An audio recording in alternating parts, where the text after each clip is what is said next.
好，唔該敬拜隊。接住落嚟呢係讀經嘅時間。今日嘅經文呢係記載喺《使徒行傳》26章9至20節，有12節經文，大家我哋一齊誦讀好嗎？預備起。從前我自己認為必須竭力反對拿撒勒人耶穌的名，我在耶路撒冷也曾這樣做過。我不但從祭司長得了權柄，把許多聖徒收在監裏，並且他們被殺，我也表示贊成。在各會堂，我屢次用刑強迫他們說褻瀆的話，我非常厭惡他們，甚至追逼他們，直到外邦的城鎮。那時，我帶着祭司長的權柄和命令往大馬士革去。王啊，我在路上中午的時候，看見從天上有一道光，比太陽還亮，四面照射着我和跟我們同行的人。我們都仆倒在地，我就聽見有聲音用希伯來話對我說：掃羅，掃羅，你為什麼迫害我？你用腳踢刺棒是自找苦吃的。我說：主啊，你是誰？主說：我就是你所迫害的耶穌。起來，站着。我向你顯現的目的是要派你作僕役，為你所看見我的事和我將要指示你的事作見證人。我也要救你脫離百姓和外邦人的手。我差你到他們那裏去，要開他們的眼睛，使他們從黑暗中轉向光明，從撒旦權下歸向上帝，使他們因信我而得蒙赦罪，和一切成聖的人同得基業。保羅向猶太和外邦人作見證，因此亞基帕王啊，我沒有違背那從天上來的異象。我先在大馬士革，後在耶路撒冷和猶太全地，以及外邦，勸勉他們應當悔改，歸向上帝，行事與悔改的心相稱。今日呢，我哋好高興請到黃埔聯福堂嘅堂主任陳業剛牧師嚟到同我哋證道。今日嘅證道主題係不老傳說，係不老傳說。唔該，陳牧師。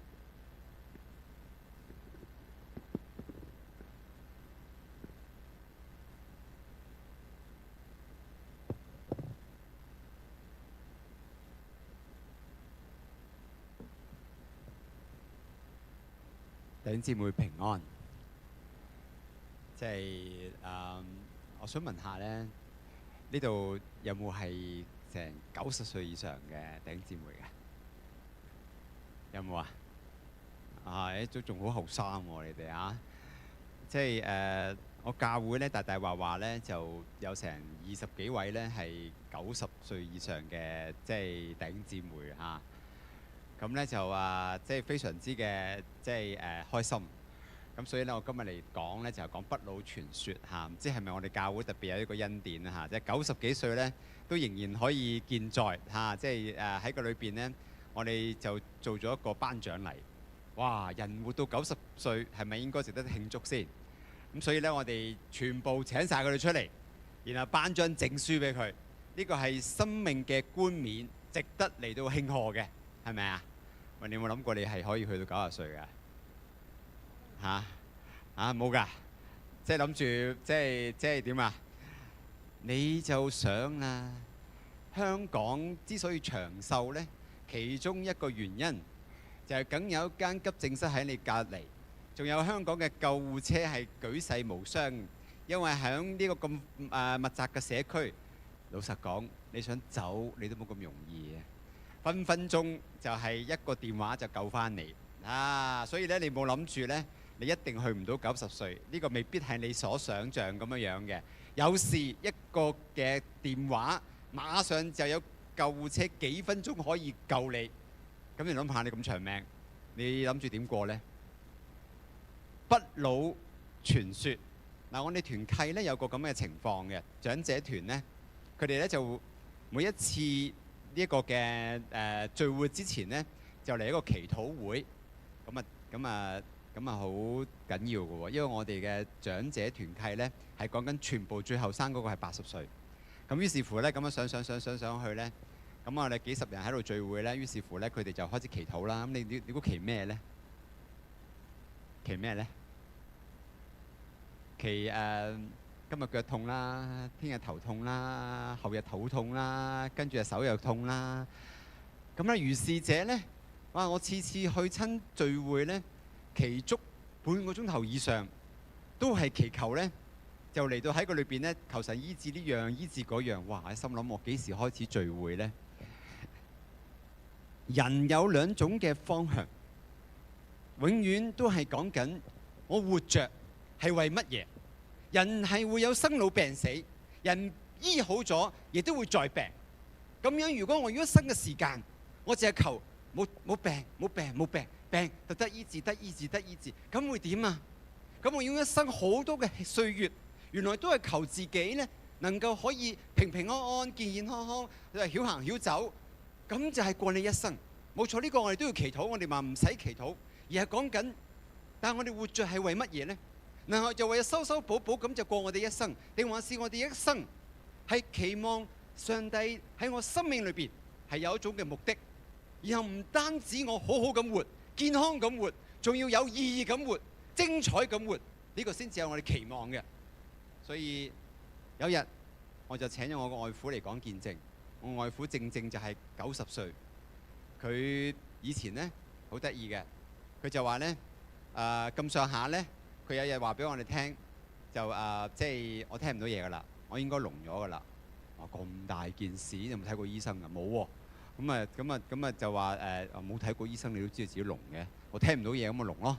咁佢用呢一個嘅，佢都好犀利㗎啦。佢用呢個叫做 WhatsApp 啊，即係嗰個嘅電話話俾我哋啲仔，即係話俾啲仔女啊、啲女婿聽咁樣樣。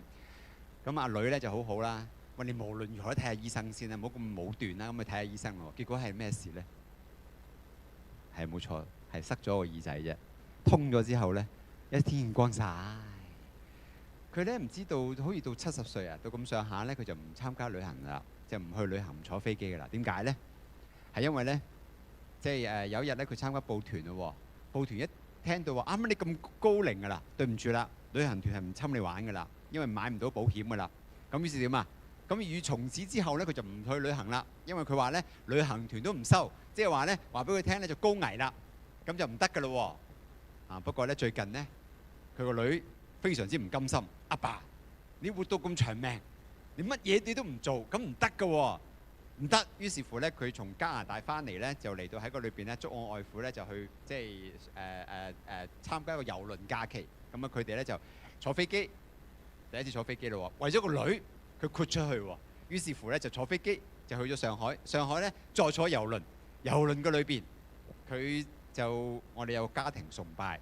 我哋正就係講人活着唔係驚我做唔到啲乜嘢，唔係驚我行出去又會有啲咩事發生。如果係咁，我驚，我就係咁樣過咗我嘅人生。仲餘下嘅歲月到底係祝福啊，定還是係拖累呢？要咁樣嚟到思想人生嘅時候，其實我哋從早開始，其實我哋諗過，我哋不如冇出世啦，冇出世，咁你咪仲成身人都平安，係咪啊？你唔會有任何病痛，唔會有任何撲倒，又唔會有任何嘅事情發生。你唔想嘅事情，全部都唔會發生，因為你從來冇出世過。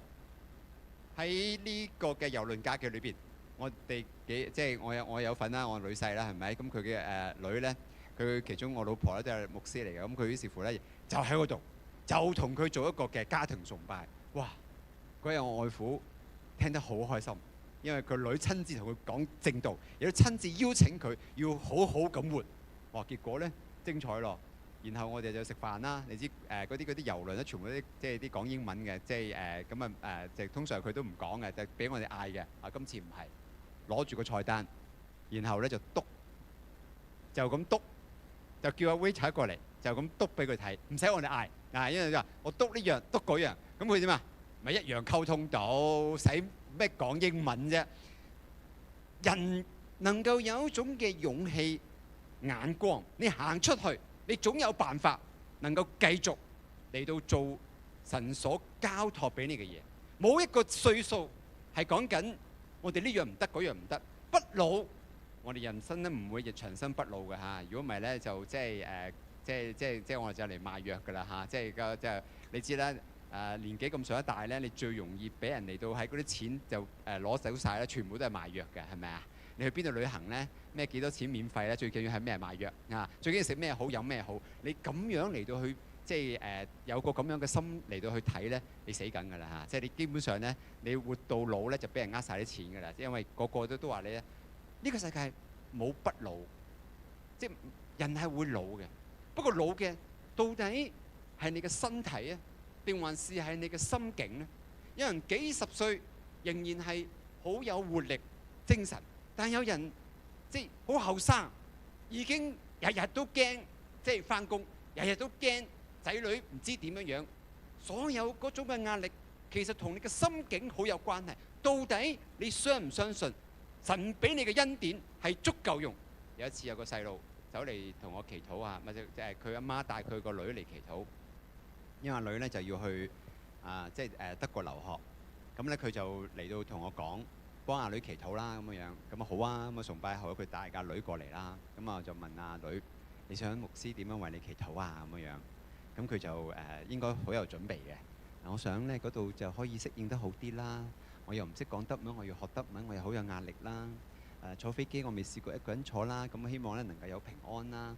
咁咧就於是者咧就準備咗一個好長嘅 list。我唔知點解咧，係咪即係我祈禱會靈啲啦？咁佢又覺得咧呢啲祈禱咧就一定要經牧師嗰個嘅禱告祝福咧，佢先至能夠安心嘅。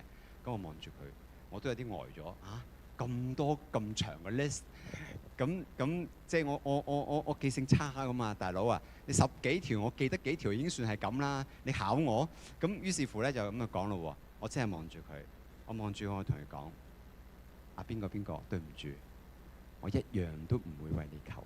哇！咁我就擘大個口得個窿，好驚㗎嘛，大佬！即係佢叫牧師祈禱，即係你叫阿林牧師祈禱，有冇試過？佢話我唔一個都唔望祈禱。我林牧師頭先幾有呢一個嘅愛，一嚟到睇下邊個有問題嚇，邊個有事情，邊個有需要，佢馬上為佢代禱。呢啲先係牧者風範㗎嘛。我呢啲都唔知點嘅係咪啊？即係話咧，一句都唔幫佢祈禱，係冇錯。我真係當時真係咁講，佢又記得，佢阿媽又記得，我就咁講，對唔住。我一樣都唔會為你祈禱，不過我會為你求一個恩典，就求上帝讓你有能力勝過你遇到嘅所有困難。人要點樣祈禱？祈求神將嗰啲語言嘅障礙攞走佢，將嗰啲 bully 嘅同學攞走佢，將嗰啲飛機即係會延遲嘅即係可能性減到最少，然後我就按你嘅心意求得多。我就話你嘅生命成長，不過你人仍然係個 BB， 因為你乜嘢困難都唔會處理。你認識嘅上帝從來冇介入喺你嘅生命裏邊，因為你唔覺得上帝有能力，你只係求上帝嘅能力將你所有嘅艱難攞走。咁你係乜嘢？咁你永遠就係 BB， 你係個長唔大嘅 BB。如果你要出去，點解你唔求神俾你有更有能力，能夠面對你生命裏邊嘅挑戰？到底我哋係點樣祈禱？唔通我哋就係咁樣祈禱？手痛就醫手，腳痛就醫腳，然後我哋就咁樣過我哋一生嘅基督徒嘅生命。咁我都話啦，咁不如冇出世，你咪最平安。若然冇嚟到去喺個裏邊，你嘅生命你要嚟到面對風雨嘅話，我哋所信嘅，我哋問係為何？所以今日我想同大家睇嘅《使徒行傳》。我想俾你睇一個飽經風霜，甚至乎可以話係遍體鱗傷，經歷3次嗰個宣教之旅，然後經歷好多人生嘅艱難，生命頻頻撲撲喺個裏邊受過好多嗰種嘅威脅、痛苦、黑暗、絕望，係我哋嘅保羅，佢再一次喺亞基帕王講咗一個好著名嘅宣告：我沒有違背那從天上嚟嘅異象。我想睇，我想大家一齊去睇，點解有啲人見過好多神蹟？我想問喺你生命裏邊，有冇見過上帝嘅恩典？有冇見過上帝嘅神蹟？有冇？有嘅話，你舉手俾我睇下好嗎？好，我哋感謝主。我諗我哋嘅生命裏邊，每一個人大大小小，你都經歷過上帝嘅恩典。如果唔係信耶穌數咁耐，一啲恩典都冇嘅，咁即係要揾阿劉牧師，即係同你傾下偈啦，係咪？劉牧師成日為你祈禱，冇理由一個恩典都冇嘅，係咪？因為你有問題，因為劉牧師有問題啦，係咪啊？咁冇理由噶嘛，即係祈咁耐都冇恩典咁樣樣，祈咁耐都冇神蹟。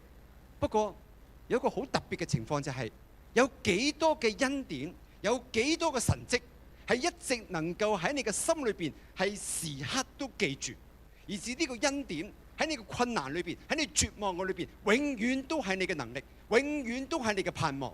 人好得意嘅，經歷恩典之後，好快唔記得㗎啦。然後邊有人會一生一世都係講一個恩典？喺呢個恩典，你每日都提喺呢個恩典，每個困難裏邊，你都願意企出嚟為神做見證。唔係嘅，雖然今日我發生嘅事我唔明白，不過上帝喺我心裏邊嘅恩典清清楚楚歷歷在目，今日仍然影響緊我繼續向前行，仍然俾我有動力面對我生命裏邊每一個嘅挑戰。有冇人係咁樣樣？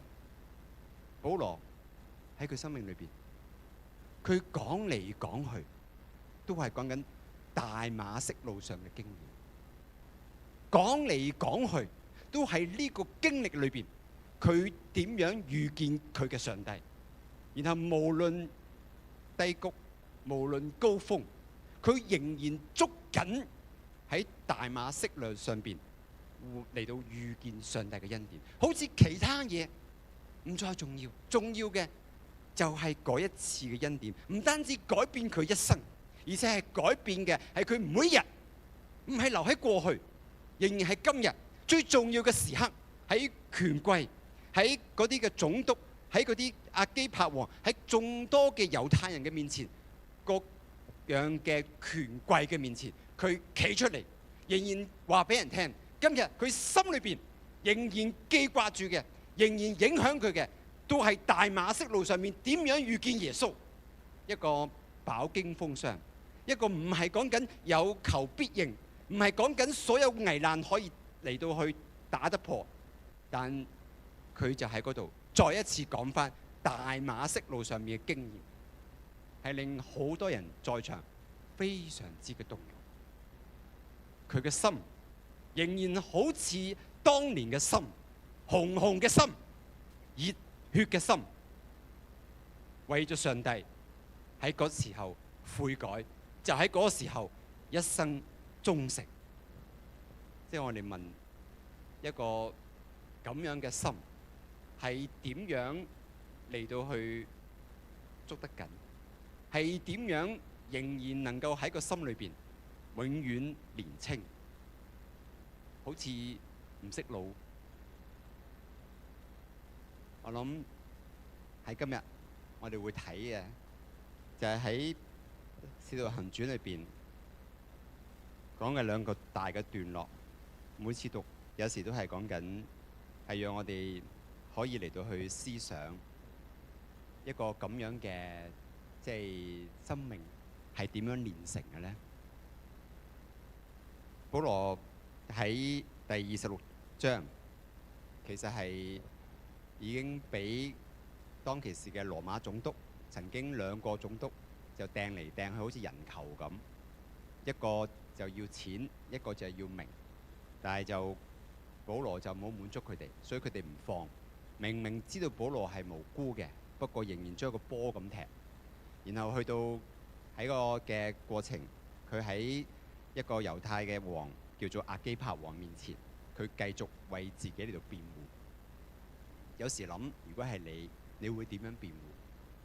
即係你會企出嚟跪喺度，大聲疾呼講冤枉啊，大佬爺！我冇做過任何壞事，你放過我啦！定還是係點呢？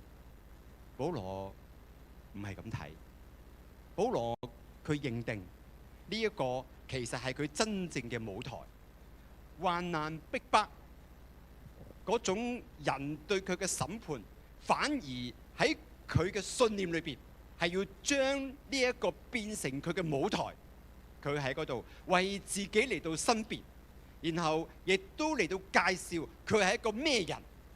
保羅大把嘢可以介紹自己，神蹟奇事，甚至乎聖經記載人行過佢嘅影都有鬼就趕鬼，有病就醫病。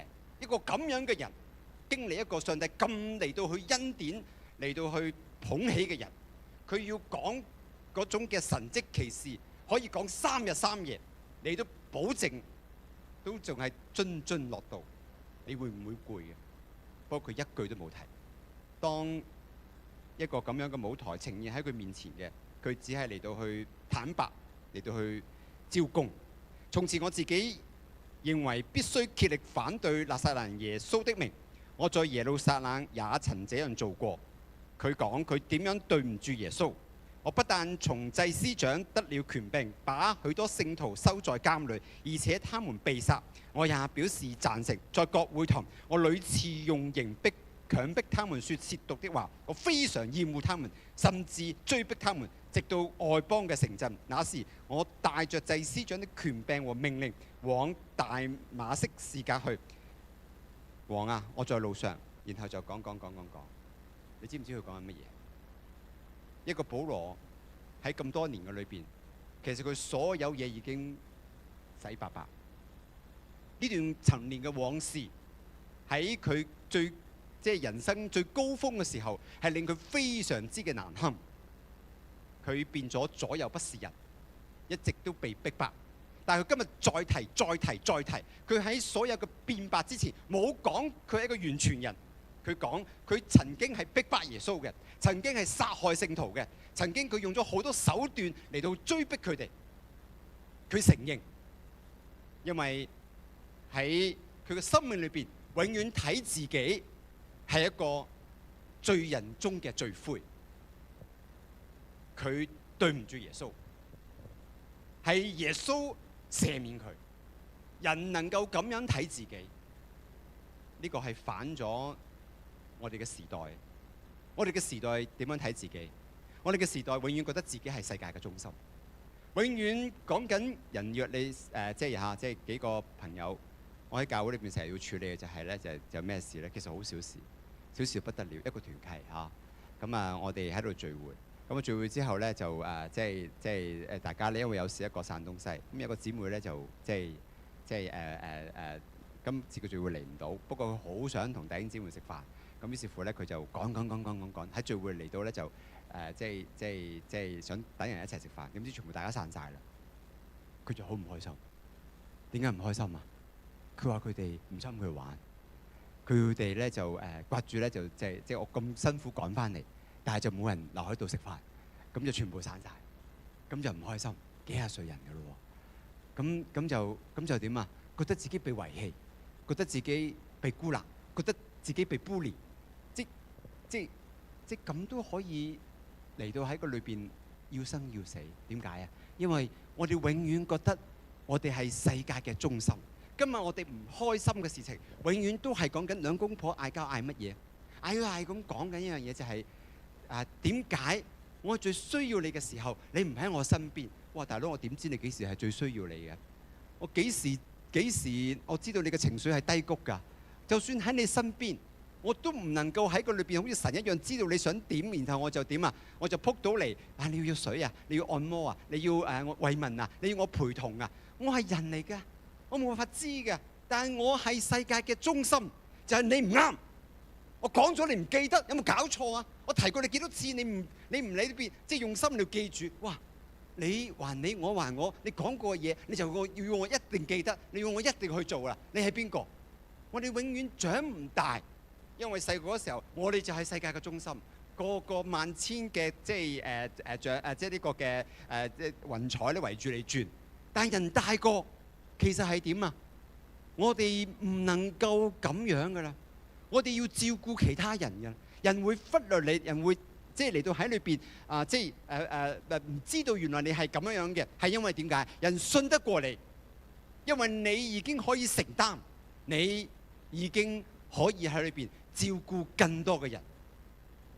今日頭先我睇程序俾孫知道，原來林牧師嘅爸爸今日有安息禮拜，但係佢忠心侍奉。我諗即係佢唔會一行埋嚟就我今日唔掂啊！你即係點樣樣？然後佢做佢應該做嘅事。大人能夠喺裏邊承擔，膊頭能夠裏邊要嚟到抬得起嘢，唔係講緊永遠我哋就係世界嘅中心。人嘅醒覺，包括你嘅靈魂醒覺，你開始知道原來天地之間，我哋只係好渺小。保羅係一次又一次提醒，唔單止提醒人，亦要提醒自己。其實我係邊個？喺罪人中，我只不過係罪魁。當呢個開場白嚟到去講起嘅時候，同佢嘅抗辯似乎係格格不入。佢本來要證明佢自己係幾咁清高，係幾咁嘅有能力，係幾咁嘅忠心，但佢冇。佢一開始就講：我算得什麼？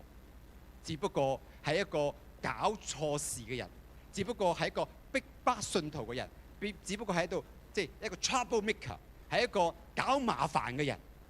我不知所謂，我行錯路，我嚟到喺呢邊對唔住我嘅子民，對唔住上帝。但喺大馬色路上邊，上帝遇見我，將我嚟到拯救。生命有時候世界追求嘅係成就，係能力，係榮耀。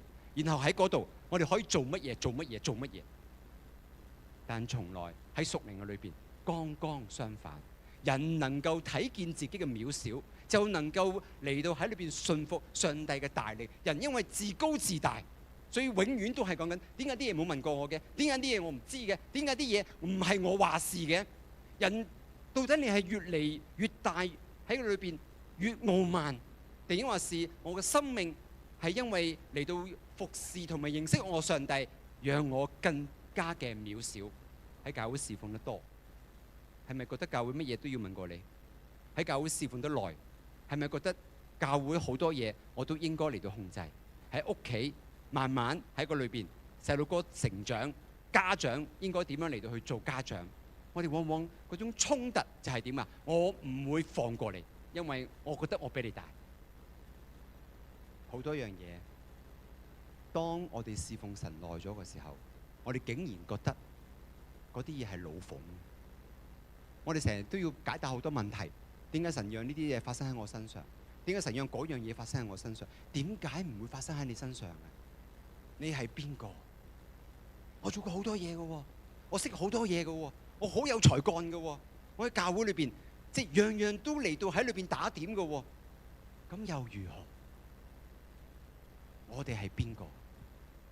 喺宇宙裏邊，其實只係一個微塵。我哋所做嘅都係我哋應份嚟到去做。所以執事嘅就職禮，我成日即係同啲執事咧嚟到宣講，即係其實我哋就職咧唔係一個榮，即係要嚟到喺裏邊咧就即係頒個獎俾大家啊，要俾張即係500蚊禮券等大家去食餐好嘅慶祝下。唔係咧，完咗之後咧，我哋又要即係點樣嚟到去打鑼打鼓你咁樣慶祝？其實最應該嘅咧，就我哋應該行去門口，每一個出去嘅弟兄姊妹，我哋應該同佢講：我係冇用嘅僕人，我做嘅係我應份嚟到去做。人生命如果係咁，無論高高低低，你裏邊能夠嚟到喺裏邊睇見嘅，只有上帝嘅恩典。人能夠從高處到 bottom， 其實係件好事。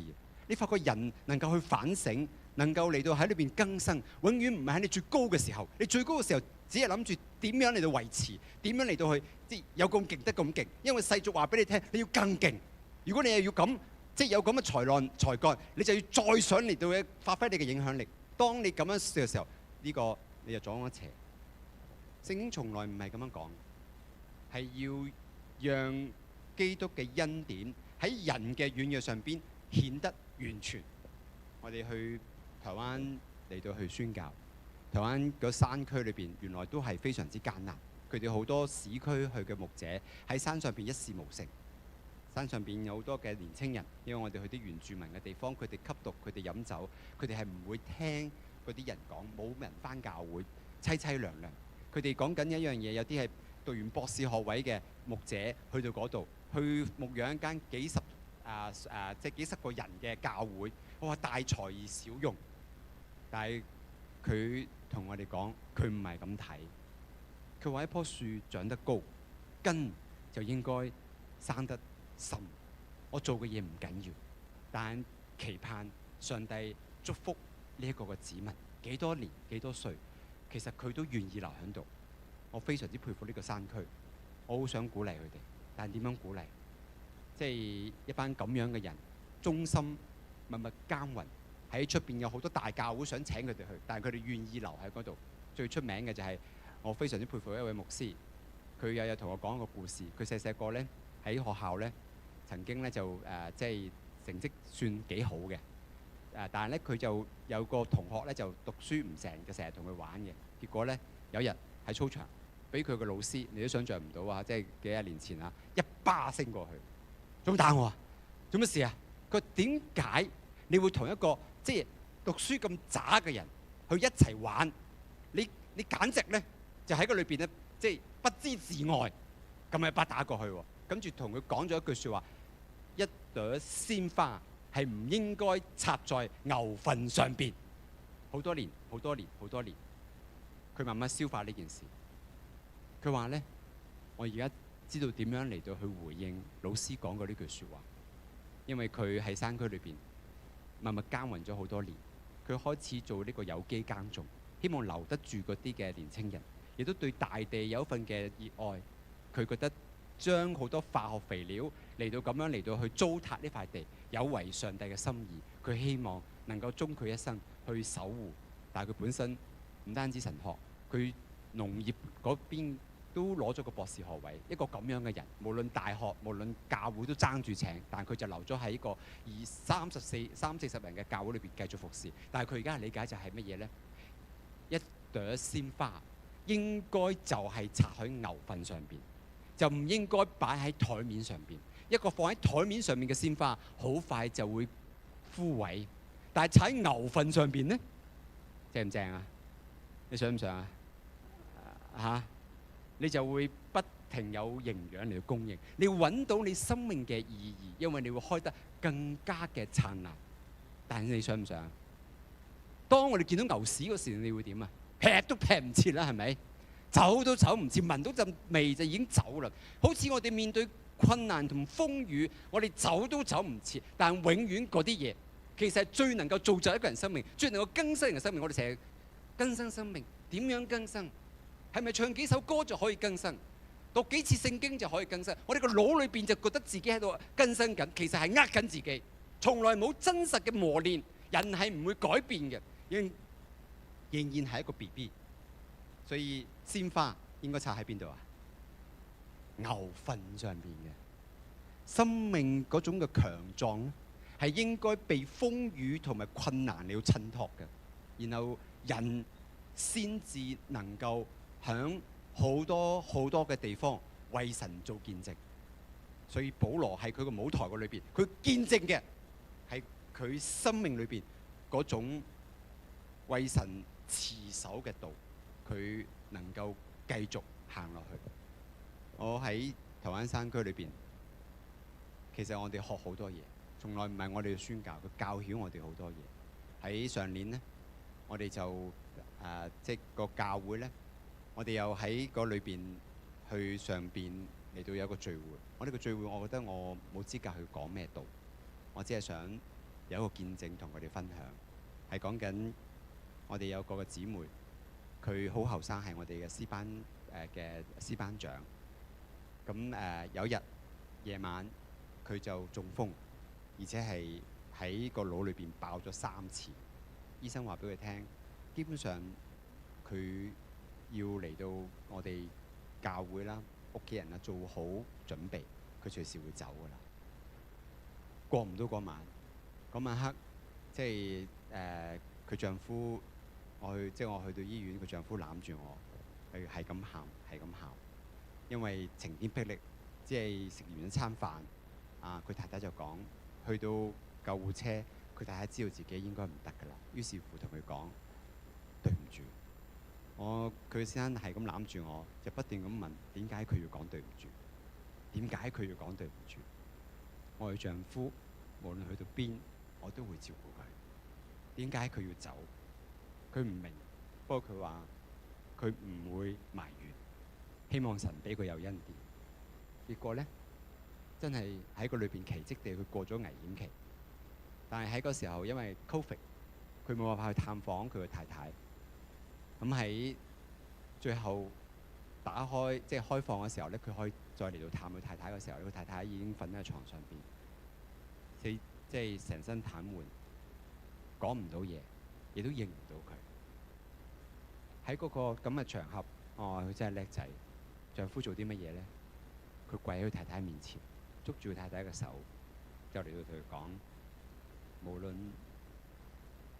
疾病、健康、貧窮富貴，無論日子係點，我都會同你走最後嗰段路。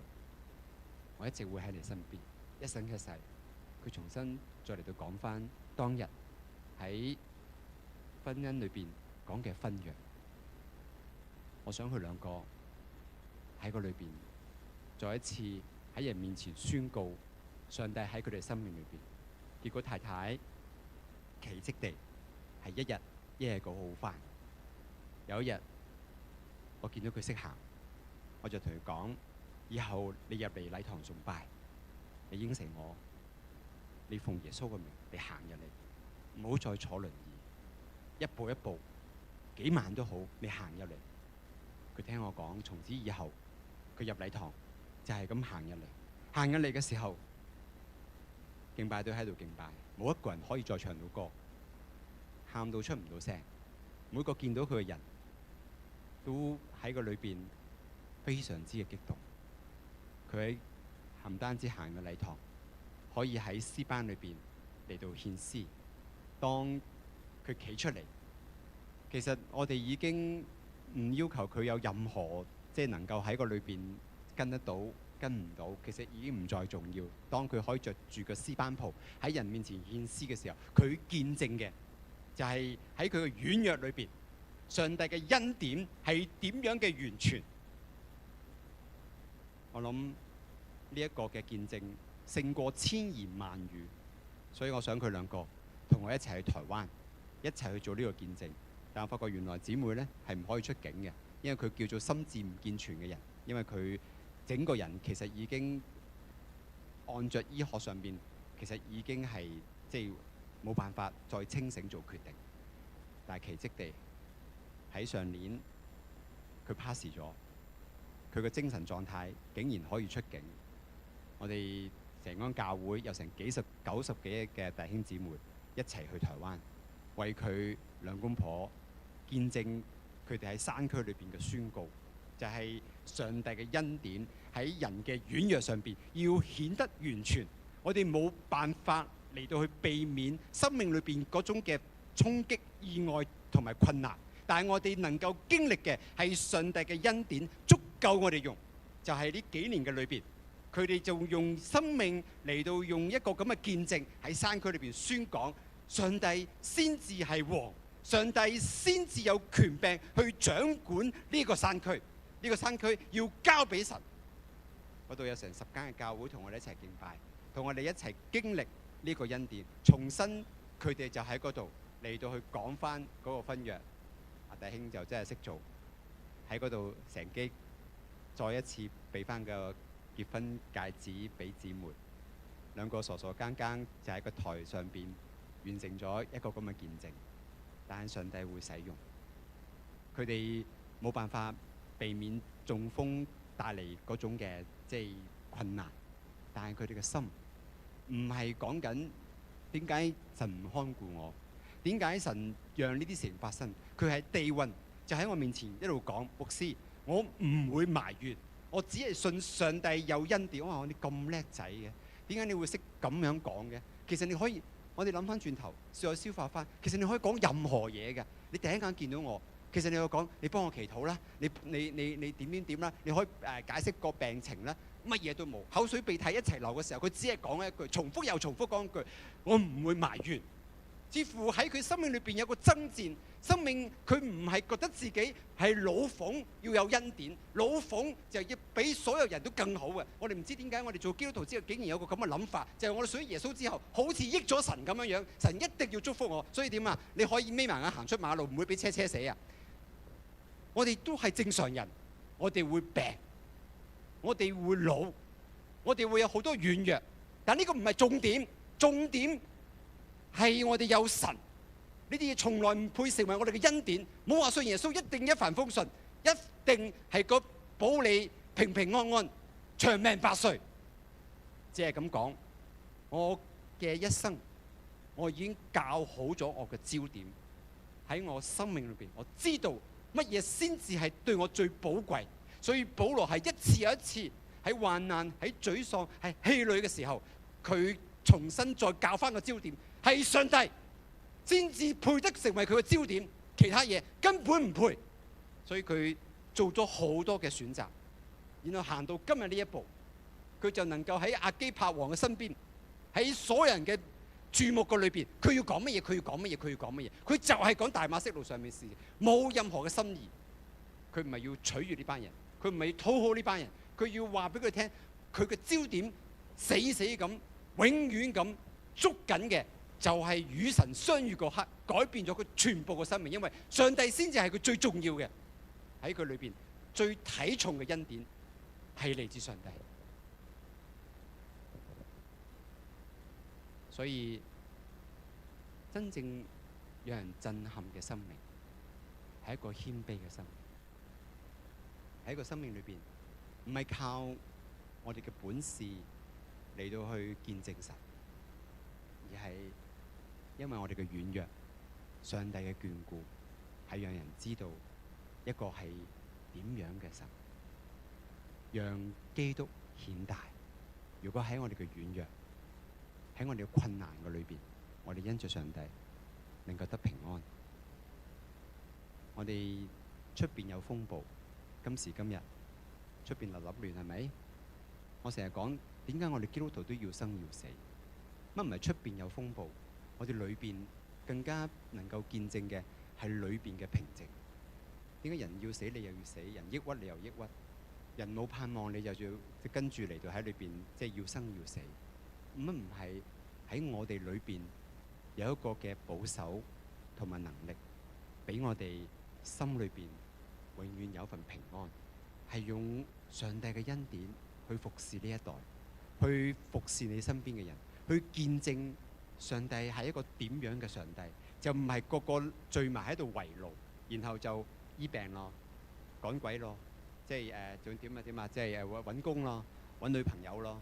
即係就生仔咯，即係嗰啲咁樣嘅即係情況。阿仔考咩學校咯？成為我哋永遠嗰種嘅追逐。到底知唔知道上帝嘅呼召喺邊度？人能夠喺個裏邊能夠捉緊，仲有一個好重要、好重要。我哋睇埋下邊嗰段，當保羅嚟到講完，即係嗰個嘅佢係罪人中嘅罪魁，然後詳詳細細、巨細無遺咁再一次嚟到講大馬士革上邊嘅經歷。佢話：王啊，我在路上中午嘅時候，看見從天上一道光，比太陽還亮，四面照射着我和跟我同行的人，我們都仆倒在地上。一路講有聲音有影像，佢再重複翻大馬色路上邊所有嘅事情，然後再嚟到宣講喺第19節。因此亞基帕王啊，我沒有違背那從天上嚟嘅異象。我先在大馬士革，後在耶路撒冷和猶太全地以及外邦，勸勉他們應當悔改歸向上帝，行事與悔改的心相稱。你明唔明呢一度嘅力量？你明明保羅佢做咗啲乜嘢嘅決定？喺大馬色路上面，佢重複一次當日嘅景象，然後再講嘅係上帝俾佢嘅託付，係上帝俾佢嘅異象，佢從來沒有違背。你留意佢用嘅係冇違背。我諗喺我哋今日嘅時代呢，我睇過一套卡通片，嗰套卡通片咧好得意嘅。其實有個景象我到依家都好記得嘅，即係好有創意。就係班海鷗呢，就喺海邊度揾食。咁海鷗我唔知你聽過未？香港冇乜機會聽啦嚇。咁啊，即係總之佢哋個翻譯咧係咁樣樣啊！啲海鷗咧就喺度叫啦嚇。咁啊叫咩咧？我嘅咁樣樣啦。原來係點咧？原來飛咧喺度揾食喎嚇，揾啲魚嚟食喎。我嘅咁啊，成班海鷗喺度爭咯喎。咁啊見到魚雀咁啊就將出嚟。咁啊跟住之後咧就我嘅個個都喺度講咧就係我嘅啊。生命有兩種態度，一種係咩咧？就我要。我哋嘅世界培養我哋，永遠都係講我要乜嘢，甚至乎異象好，教會嘅事工好，都係我想 achieve 啲乜嘢，我想成就啲乜嘢。但係有一種心態咧，係我願意，係上帝嚟到帶住我哋。原來我要你要乜嘢啊，小朋友？係啊，係。我要，抑或係我願意呢？原來係兩種完全唔同嘅心態。你知唔知我哋大腦呢？其實好多時候欺騙我哋。如果你聽過呢，叫多巴胺，其實係一種分泌物嚟嘅，即係佢有呢，你就好興奮啦。咩時候會興奮呢？例如，喂陣間我哋買 iPhone 咯，新出咗 iPhone 喎，咁你會買 iPhone？ 買 iPhone 係咪好興奮啊？嗱，你唔知有冇即係喺個裏邊咧，好多 YouTube 咧就喺度開箱啊之類之類。買 iPhone 咧，開箱嗰下就好興奮嘅，插落機轉晒啲資料，跟住你攞起一日或者2日，你個興奮完咗之後咧，其實你又覺得，而呢一代同上一代到底有咩唔同咧？你唔係去睇嗰啲，再嚟要睇翻啲 menu，再睇翻嗰啲嘅YouTube 咧，你唔知道其實有咩分別，係差唔多，又係手機一部。但係等嗰時候咧，哎呀〜9月啦，幾時發布啊？幾時買啊？儲夠錢啊！我終於可以換啦，頂咗3代啦！我於是乎點啊？我就嚟到喺度換啦，換到嗰時候即係點啊？跟住冇咗咯。嗰種快樂咧係好快冇咗啦。嗰啲多巴胺咧其實係就咁樣樣噶咯喎。喺你買嗰時候，嘣爆發完之後咧就冇咗。曾經有個實驗就咁樣樣嘅，即係佢哋將啲老鼠嚇，即係篤咗喺個位咧，就腦袋嗰個位咧，總之咧電擊一下咧，佢就有多巴胺就產生啦。咁於是乎個老鼠如果只要撳一撳嗰個嘅即係控制杆咧，咁嗰啲電流咧就會通過，咁佢就會有多巴胺嚟到產生咯喎。咁於是乎咧佢就結果一個實驗係點啊？好殘忍喎！因為嗰個老鼠係咁篤，每次篤咧每次有多巴胺，咁每次多巴胺咧佢就可以唔食嘢、唔瞓覺，就係咁篤，篤咗之後咧佢又好開心，篤咗之後就好開心。於是乎點啊？我要篤，咁啊篤到佢點啊？直至到佢死為止。原來都停唔到落嚟，唔食嘢唔瞓覺，咁啊慢慢會死咗咯。咁但係咧佢多巴胺就係咁不斷咁嚟到吸引佢。呢個就係啲咩啊？呢個就其實我哋，你知唔知你其實已經俾人咁樣控制咗㗎啦？其實你所有社會上邊嘅消費就係咁㗎啦。等你點啊？多巴胺，你就以為真係快樂，咁點啊？買個 iPhone 好開心，你叫點啊？即係食大餐好開心，去旅行好開心，跟住之後點啊？幾分鐘啫，你就好空虛㗎啦。我唔知而家咧，即係崇拜會唔會搞成咁樣樣嗬？即係我成日咧，星期日咧有啲弟兄姊妹咧同我講，我好抑鬱啦，點啊？聽日要翻工啊，咁啊就 Monday Blue， 即係嗰種星期一咧就想死，星期日咧就最高峰。咁你叫咩？即係於是乎咧就永遠我哋人生其實唔知自己做為乜嘢，總之邊度快樂就邊度去，係咪啊？你儲錢嚟做乜嘢啊？即係買樓啦，跟住點啊？買咗樓之後其實好空虛㗎咯喎，因為裝修好興奮㗎喎嚇，因為你裝修可以買好多嘢啊嘛，係咪？由地板開始到牆到家私到電器，哇好興奮！所以有啲人咧就點啊？幾年要換一次樓，因為點解？哇！大量嘅多巴胺可以產生，因為你消費就有呢啲係最快脆嘅，最能夠喺裏邊滿足嘅。一係就點啊？買衫啦！喂，而家最正做咩啊？淘寶冇得頂，淘寶係點啊？幾毫子都可以送貨㗎，就嚟係咪啊？即幾蚊，哇！又呢個又免費，嗰個又免費，哇！又好平喎，平咧，其實唔使你問咩價值嘅，平咧你唔使問乜嘢，你啱唔啱用嘅，有冇地方嘅，只要平你就會買㗎啦。跟住點啊？你唔明自己點解會咁即係咁樣容易嚟到買嘢，點解？因為嗰啲咪多巴胺咯，嗰啲就點啊？你係冇理性嘅，你篤一下，跟住佢送嚟，哇！又買咗嗰個平嘢啦，又好似賺咗咁，有冇用啊？唔知要平埋喺邊啊？買咗翻嚟好多時候幾日你都唔會開嘅，根本就唔等使嘅，但係你唔會承認嘅。因為點解啊？如果你老婆問你咧，就我一定要買㗎，啲咁樣有用㗎啦，啱啱好嗰個位咧就 fit 到漏油，就咁射入去就得㗎啦咁樣。咁就我揾咗好耐都揾唔到，我終於揾到啦。其實有咩位咧？佢就話唔知喎。其實你同老鼠差唔多啫喎，你不斷喺度撳緊個控制杆啫喎。然後嗰啲咩多巴胺，多巴胺就係嗰個你買到嗰刻刺激，跟住點啊？乜嘢都冇晒。保羅講嘅唔係一個我要嘅生命。唔係我要建立乜嘢教會，唔係我要我嘅人生係點樣。當人嚟到勸佢唔好再上耶路撒冷嘅時候，當聖靈提醒佢喺耶路撒冷一定有捆鎖同患難，但保羅執意要去。佢嘅生命追求嘅唔係多巴胺嘅快樂，唔係人嘅掌聲，唔係教會有幾大，唔係佢有幾威，而係佢講緊神，你若果要我去，我只係咁講。無論幾多次，我都係我願意。好多嗰種嘅快樂，唔係消費可以俾你，唔係呢個世界嘅商業模式可以俾你。我哋被洗腦，你睇手機，你就發覺手機睇得越多，即係信佢一成就雙眼失明，真實㗎喎。因為你睇嘅嘢呢，全部係被精心設計。你中意睇嗰啲嘢咧？你中意買藥啊嘛，係咪？食藥啊嘛，係咪？啊！直到你真係變神仙都得啊！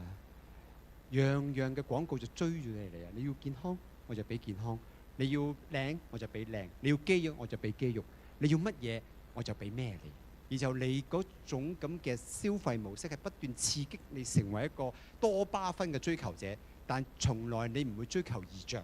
一個人唔違背從天上嚟嘅異象，係讓自己嘅生命能夠調教得好，係上帝講個説話，我願意，唔係你做你中意做嘅嘢，係做上帝要你做嘅嘢。所以我喺教會講咩叫屬靈？屬靈唔係講緊翻嚟聚會讀聖經。喂，呢個我都話啦，3個月學好外語，你其實唔使3個月，你就識得做一個好嘅基督徒啦。即係要扮嘢，好容易好簡單，咪讀經靈修祈禱傳福音啫嘛，係咪？做晒咪得咯。仲有咩你即係做唔到啊？但係呢啲全部都係外表，你有人讚你㗎，有人欣賞你㗎。你越快能夠做好咗讀經傳福音靈修祈禱嗰扎咁嘅東西咧，你就係個即係屬靈嘅精英嚟㗎啦。但係我哋要求嘅係講緊係上帝要我哋做嘅嘢，我願意。我唔係一個個都叫你走去山區傳福音。另外喺個裏邊就乜嘢喎？我淨係覺得一樣嘢，我淨係講一樣嘢。上帝係咪要你管理好你自己嘅身體？上帝係咪要管理好你自己嘅情緒？上帝係咪要好好咁你管理你嘅家庭？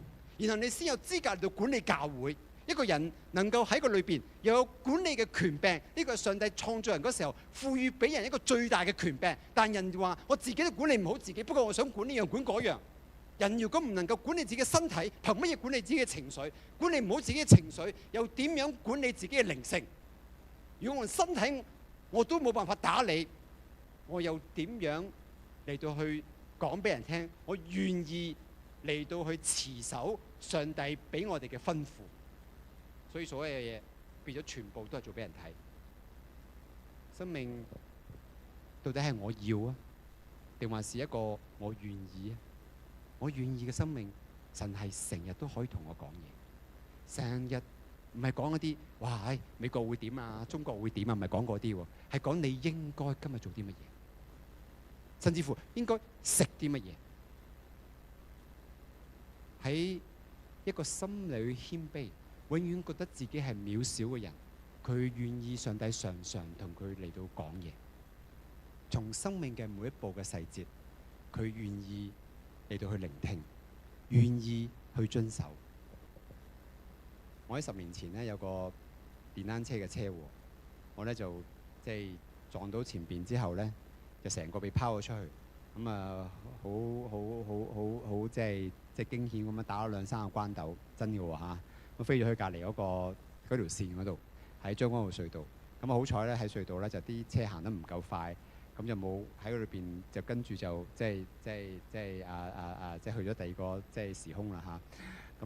咁啊就喺嗰度，咁啊我就唔識死嗰時，可能仲後生少少，起咗身之後咧，咦我又覺得冇事喎，好似我有如神助喎，咁啊跟住是乎咧我就走去咧就托起我架電單車，我架電單車啲即係好古老嗰啲哈利電單車，咁啊一抬起佢，咁我都冇事喎。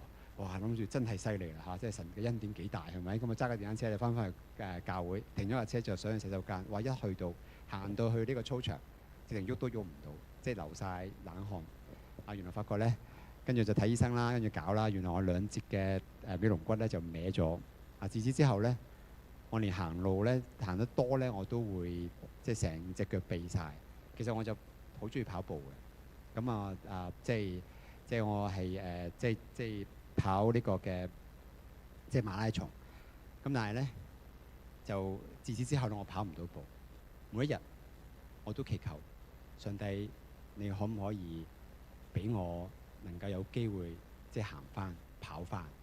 我其實行即係我行10幾分鐘咧，我就腳痹㗎啦。有時痹到咧，我行唔到翻屋企咧，我就企咗喺度，就等佢停，我先至嚟到翻去。但我都係求上帝，你可唔可以俾恩典？但係嗰個聲音就係講緊一樣嘢，到未得嘅時候，佢要我停，我就要停。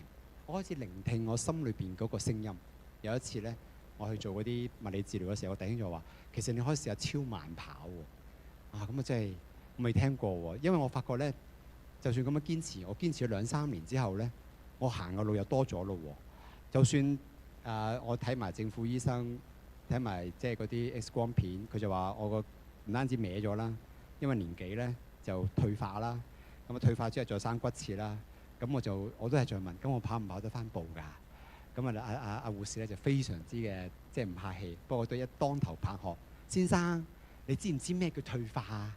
退化係翻唔到轉頭㗎，你唔好諗啦，呢一世咧你都唔好再諗跑步啦，你翻去游水啦咁樣樣。即係我都知道佢都苦口婆心，但係我一路都係追住一樣嘢問，但係你要聆聽，你只能夠做你喺你範疇裏邊做嘅嘢。但係嗰次之後咧，我就開始咧有超慢跑。我跑步咧，我形容咧，我係好似扮跑咁樣嘅，因為咧好明顯咧，我哋去晨運咧，即係嗰個時候咧，就啲嬸嬸咧行路係快過我嘅，咁我就喺度扮跑，即係好慢動作咁跑，咁啊跟住咧佢哋咧就喺度行，咁咦點解你又快過我嘅？點解又成日都有人喺我身邊超過？因為我唔敢即係喺個裏邊咧就好快跑，一跑就好大件事啊嘛，咁啊即係有腳臂又翻唔到去，分分鐘遲到翻工，咁於是乎咧我就都係咁堅持，但係每一日我都係求神你容許嘅話，我想繼續跑落去。如是者咧，差唔多10年，我就係咁樣，因為跑步咧，有時候我可以思想，我可以安靜，我可以去諗好多嘅事情同埋祈禱，所以我堅持跑到又好，跑唔到又好。如果神你容許嘅，我仍然好想喺呢個時間去親近你。咁最近呢，跑下一年，跑下一年。我最近呢就參加咗呢一個嘅比賽，因為太太啱啱生日，啱啱好嗰日呢就有個即係星期六，咁啊10K。我話點都試下啦10K。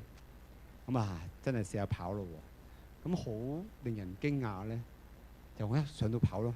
唔知係咪腎上腺上升啦即係就好興奮啦，咁啊跑咯咁樣，咁啊咁樣，咁我就真係搏命跑咯喎！咦跑下覺得唔會攰嘅，咁啊再跑咯喎！點解好似越跑越快嘅？咁又繼續跑咯喎！咁跑完10K咯喎！哇！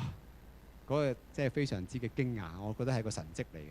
跑完個10K咧，我睇個成績咧，竟然係51分，係我一生人裏邊跑得最快嘅一次。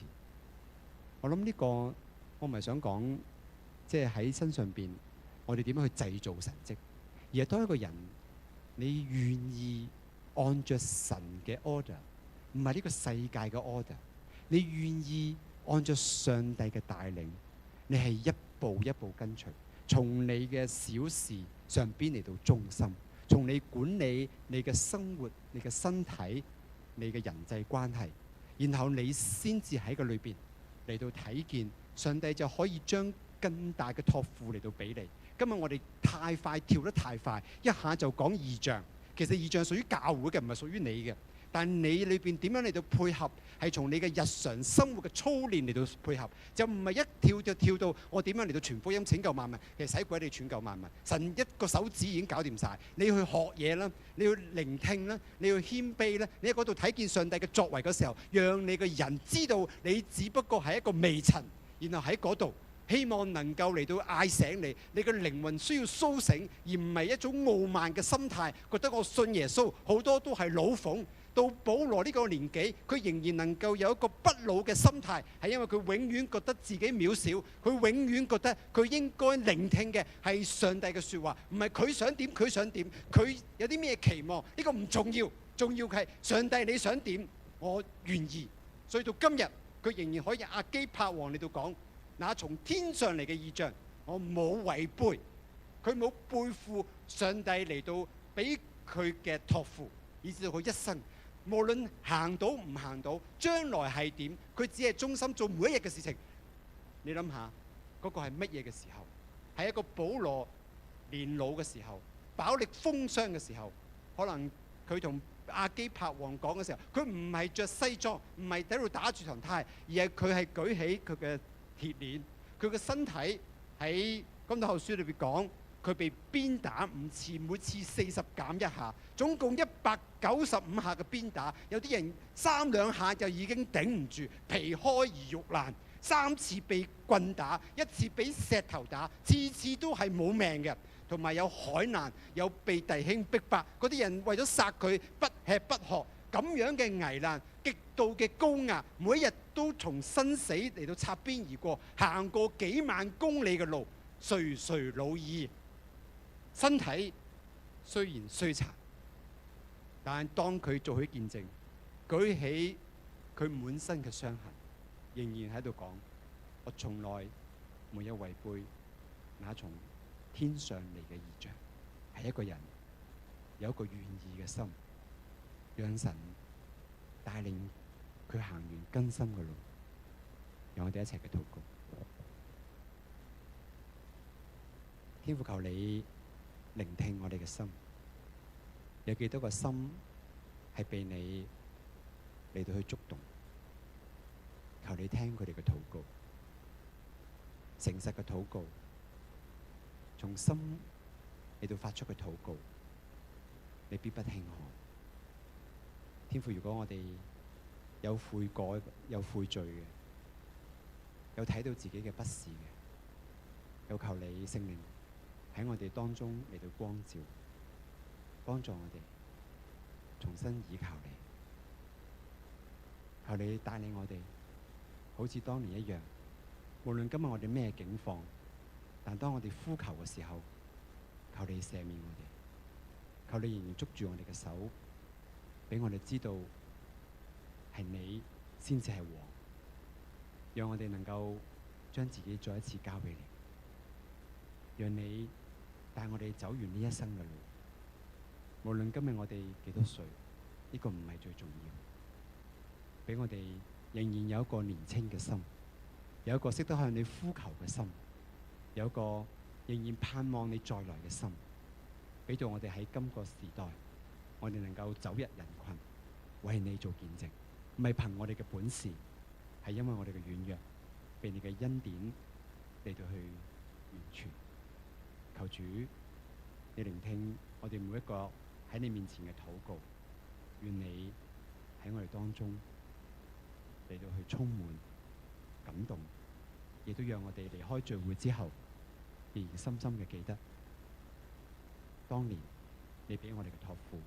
今日就讓我哋抬起頭去仰望你，喺我哋嘅生命裏邊每一個細節嘅裏邊聆聽你嘅帶領，聆聽你嘅恩典。